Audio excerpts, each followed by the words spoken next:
హైదరాబాద్లో చూసాం, గోకుల్ చాట్ బండార్ లాంటి చోట కూడా వచ్చేసారు. ఇక్కడ వచ్చి ఒక 10 మంది ఉగ్రవాదులు వచ్చి ఎడాపెడిగా కాల్ చేస్తే దిక్కు లేదు. ఇక్కడ వాళ్ళు చనిపోవడానికి సిద్ధంగా ఉంటారు ఉగ్రవాదులు. 25,000 టన్నుల 25,000 కిలోల హెరాయిన్ ఆంధ్రప్రదేశ్లో వైజాగ్ పోర్టులో దొరికింది. That shows the vulnerability.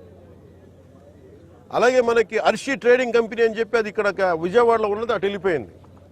అలాగే నా దృష్టికి 2 పేర్లు వచ్చింది. ఒకటి అలీషా అనే పేరు చాలా పదే వినిపిస్తూ ఉంది.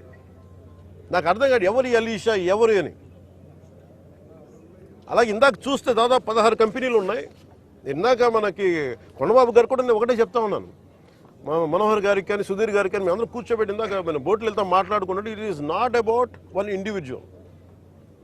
స్మగ్లింగ్ అలవాటు అయిన వాళ్ళు క్రిమినల్ యాక్టివిటీస్కి అలవాలం అయిపోతే tomorrow it will be RDX, tomorrow it will be weapons,